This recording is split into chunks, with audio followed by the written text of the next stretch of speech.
ରାଜନୀତି ଛାଡ଼ି ଦେଇପାରେ କିନ୍ତୁ ଦଳ ପରିବର୍ତ୍ତନ କରିବା କ'ଣ ହେଇଗଲା ଆମର ସେଭଳିଆ କିଛି ଆମର ବେପାର ବାଣିଜ୍ୟ ନାହିଁ କି ଆମର ସେମିତି ଲୋଭ ନାହିଁ ଆମର ଟଙ୍କା ପଇସାର ଲୋଭ ନାହିଁ କି ପଦପଦବୀର ଲୋଭ ନାହିଁ ମୋର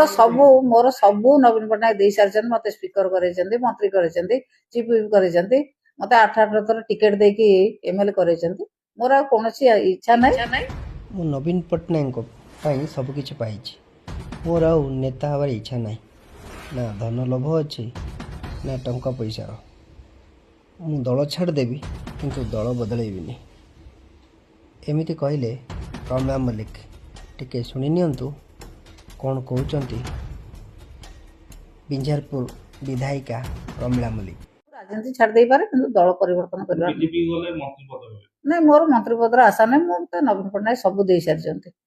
ଯାହା ନବୀନ ପଟ୍ଟନାୟକ ଦେଇଛନ୍ତି ତାହା କୋଉ ଦଳ ମୋତେ ଦେଇପାରିବ ନାହିଁ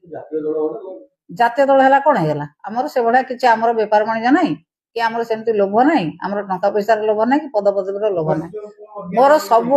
ସବୁ ନବୀନ ପଟ୍ଟନାୟକ ଦେଇ ସାରିଛନ୍ତି ମୋତେ ସ୍ପିକର କରେଇଛନ୍ତି ମନ୍ତ୍ରୀ କରେଇଛନ୍ତି ଚିଫ୍ ହୁଇପ୍ କରେଇଛନ୍ତି ମୋତେ 8 ଥର ଟିକେଟ୍ ଦେଇକି MLA କରେଇଛନ୍ତି ମୋର ଆଉ କୌଣସି ଇଚ୍ଛା ନାହିଁ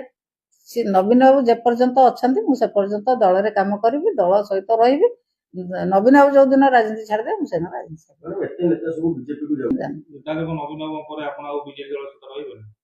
ନା ନବୀନ ବାବୁ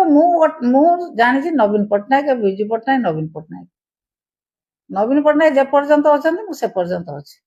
ତାପରେ ରାଜନୀତି ଛାଡ଼ିଦେଲେ ମୋର ବୟସ ହେଲାଣି ତାପରେ ରାଜନୀତି ଛାଡ଼ିଦେଲେ ଅସୁବିଧା କ'ଣ ଅଛି ମୁଁ 8 ଥର MLA କଣ୍ଟେଷ୍ଟ କରିଛି 7 ଥର ଜିତିଛି এইভাবে চটাপট খবর ଦେଖିବା ପାଇଁ ଆମ ଚ୍ୟାନେଲକୁ ଫଲୋ କରନ୍ତୁ ସେୟାର କରନ୍ତୁ ଲାଇକ୍ କରନ୍ତୁ ଥ୍ୟାଙ୍କ ୟୁ ମୋର ଯେତେବେଳେ ଯୋଉ ଦାୟିତ୍ୱ ଦେଇଛନ୍ତି MS ନ୍ୟୁଜ୍ ଓଡ଼ିଆ ସେ ଦାୟିତ୍ୱ କରିନି କି ଯେତେବେଳେ ଯୋଉ ଦାୟିତ୍ୱ ଦଳ ନେତା ଦେଇଛନ୍ତି ସେ ଦାୟିତ୍ୱ ତୁଲେଇଛି ଭବିଷ୍ୟତରେ ଯୋଉ ଦାୟିତ୍ୱ ଦେବେ ତୁଲେଇ